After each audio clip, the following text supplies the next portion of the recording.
An ordinary rainy day at the Healer house, and Bluey and Bingo are rummaging through the old closet, searching for forgotten toys for a new game. Bluey finds a dusty box labeled Dad's Games, inside which lies an old gaming console, a Nintendo 64 with a cartridge for The Legend of Zelda Majora's Mask. "Look, Bingo, an ancient video game!" exclaims Bluey. "Let's play adventures like real heroes." Bingo nods and they hook up the console to the TV in the living room, not noticing the strange scratches on the cartridge, as if someone had tried to erase the name BEN from the label.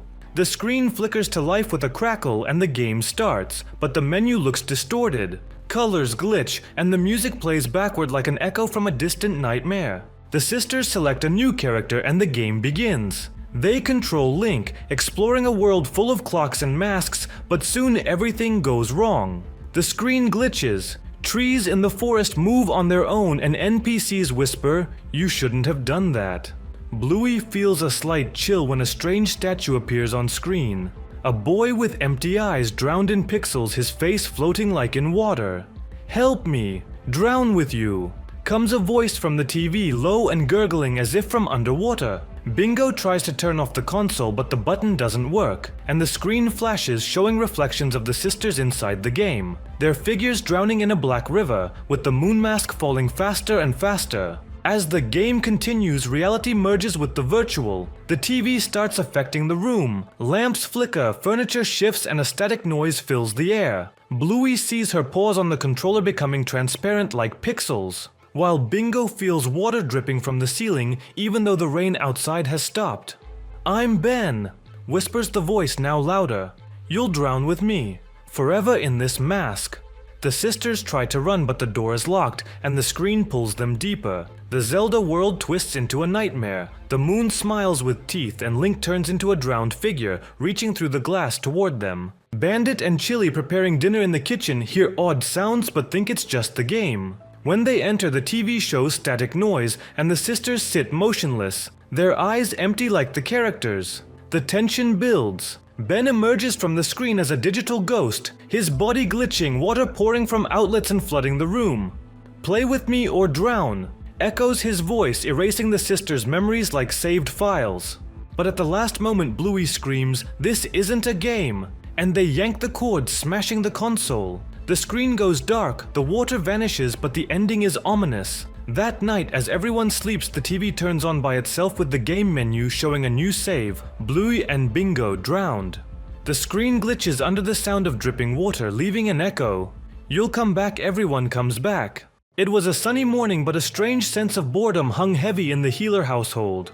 Bluey and Bingo roamed aimlessly, unable to settle on a game.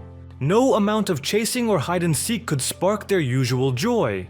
Bluey remembered a dusty old cupboard where Bandit had recently put some things. Inside the cluttered cupboard, tucked behind forgotten boxes and toys, they found it, a bulky, ancient television set. Its screen was convex, the casing scratched, as if it had survived countless forgotten years. Curiosity won out. Somehow they found a suitable outlet and plugged it in. The TV crackled, glowed blue, and then the familiar Bluey title sequence appeared on the screen. But something was wrong. The colors were dull, as if faded, the sound slightly distorted, and the title music strangely sorrowful and drawn out. The episode began. It was titled 1. On screen, Bluey and Bingo appeared, but they were eerily silent, their eyes seeming empty. They simply sat in their room, staring out a window where a strange gray storm raged beyond the glass. A storm that never existed in their vibrant world. The longer they watched, the more their own room changed around them. Colors faded, turning as gray as those on the screen. Sounds from the television, the howling wind, strange, quiet sighs began to merge with the sounds of their own room. The air grew colder, bringing with it the smell of dust and something stale, as if they themselves had stepped inside the old cupboard. The figures of Bluey and Bingo on screen now seemed to be looking directly at them, with the same chilling emptiness in their eyes. Suddenly, the TV Bluey slowly raised a paw and pressed it against the screen. In that very instant, the real Bluey felt an icy touch on her cheek. The screen flickered, the image distorted, and instead of TV Bluey, there was now only her own frightened reflection superimposed on the gray, raging world. Bingo, eyes wide, also saw her reflection, pale, distorted, as if she was being pulled into the screen. On the screen, behind their reflections, that same pale, gaunt silhouette with huge empty eye sockets slowly materialized. It stood directly behind their TV versions, and its gaze seemed to pierce through the screen, directly into their souls. The room finally darkened completely, plunging into the same gloom as outside the window in the missing episode. The girls lunged for the TV, trying to pull the plug, but it seemed to be fused into the outlet. The screen pulsed and a nasty clinging cold began to envelop them. Their bodies felt weightless, being pulled forward. In the last moment before their vision blurred, they saw their parents Chili and Bandit on the screen. But they were as gray and silent as the Bluey and Bingo from the missing episode. Their eyes were empty too. The world spun and the girls felt a sensation of falling. When they could finally open their eyes, they were surrounded by the same gray raging storm they had seen on the screen. And in their own room on the couch sat two figures, silent, unmoving, with empty eyes. They stared out the window where a strange gray storm raged beyond the glass. And on the old dusty television, the familiar Bluey title sequence began again. But this time the episode was titled 2. In this episode, everything begins on a bright sunny day in a Brisbane park, where the Gila family is having a picnic. Bluey and Bingo, full of excitement, run around on the grass playing treasure hunt, collecting sticks, leaves, and even shiny pebbles for their imaginary adventures. Bandit spreads food on the blanket while Chili jokes that this is the best picnic in history. Suddenly, from behind the thick trees comes a strange, enticing sound. The pop of a bursting balloon, followed by a raspy, almost musical laugh echoing through the air. The sisters turn around and see him. A clown in a bright but tattered costume with a face covered in white makeup that's cracking at the edges, and an armful of red balloons floating in the air as if they're alive and pulsating. "Want to play?" He grins, his eyes gleaming with a yellow shine like a predator in the dark. "I have the best games in the world and they never end." Bluey, always ready for something new, pulls Bingo by the paw and they approach closer, ignoring the slight chill. The clown suggests a fun balloon chase, and the sisters agree, giggling and bouncing. But as the game progresses, the park changes imperceptibly. Pathways twist like snakes, trees close in, cutting off the way back, and the balloons begin popping one by one with piercing screams echoing in the air like distant wails. "Float with me," whispers the clown, his smile stretching wider, revealing teeth like glass shards, and his voice becomes lower, vibrating in his chest. "Here everyone floats forever, in a river of fears." Bingo feels a chill. One balloon touches her paw, and she sees a reflection in it. Their parents, Bandit and Chili, sitting at the picnic table, but their faces are empty like masks, and the food on the table writhes as if alive, with worms crawling out of the sandwiches.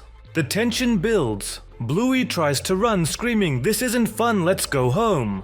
But the clown changes form. His body elongates, arms transform into tentacles grasping at air and clinging to branches, and the park becomes a labyrinth of shadows and fears, where the ground beneath their paws becomes soft like quicksand. Bingo sees visions, their house drowning in a turbulent river, and friends from the neighborhood floating in the water with red balloons instead of heads, their eyes pleading for help. The sisters cling to each other, tears streaming down their faces, but the clown approaches, his laughter turning into a roar. "You're all mine now, little floaters." The parents, finally noticing something wrong, call their daughters loudly, getting up from the blanket, but the park empties. The wind carries away their voices and only echoes remain. The episode cuts off on a lone red balloon slowly floating in the sky, with reflections of Bluey and Bingo's faces inside, screaming soundlessly until the screen plunges into complete oppressive darkness, with a final pop, as if a balloon bursts somewhere in the distance. From the very beginning, everything seems normal. The family is going on a picnic to a new park they supposedly found on a map. Chili says it's a quiet place with no crowds. Bandit is driving, Bluey and Bingo are in the back seat, playing a guessing game on the way. When they arrive, the parking lot is empty. The park looks neat but strangely silent. The trees are tall and identical and they don't move, not even in the wind. The playground is old but clean. The park's sign has no letters, just faded outlines. They lay out the picnic blanket and Chili unpacks the food. Everything seems calm. But when Bluey goes into the bushes to get a ball, she suddenly notices a swing set behind the trees. She hadn't seen it before. The swing is moving by itself. No one is around. When Bluey comes back, she asks, "Did you hear a bell?" Chili replies, "No, sweetie, it's very quiet here." Bandit goes for a walk along a trail but doesn't come back for a long time. The air in the park grows heavier. The colors begin to fade. Evening falls. Bingo says she saw a boy waving to her from the playground. Bluey goes to check the playground is empty. There are footprints in the sand, but they don't look like paw prints. The tracks lead into the woods. Bandit returns. He says nothing, just sits down and stares into the distance. His face is smudged like with ash. Chili places a paw on his shoulder. He doesn't react. It gets darker. Bluey walks toward the swings. No one is around, but as she approaches, she hears a child's laugh faint like an echo. She looks at the swing. On it lies her own hair clip, though it had been in her fur. When Bluey turns around, no one is there. Her family is gone. Lights blink on at the playground, though they weren't there during the day. The sandbox is empty, but inside is a drawing. It looks like Bingo's work. A house, a tree, and a dark, faceless figure drawn in black. Bluey walks into the forest. Everything looks the same. The trees repeat endlessly. She calls for Chili and Bandit, but only rustling answers. At one point, she sees a light between the trees. It's the playground again, exactly as it was at the start. On the swing sits Bingo. She turns, smiles, and says, "But we just got here." Behind her, a shadow, tall, shapeless. Final shot, the picnic basket forgotten on the blanket. The food untouched. In the distance, someone says, "Well, shall we play again?"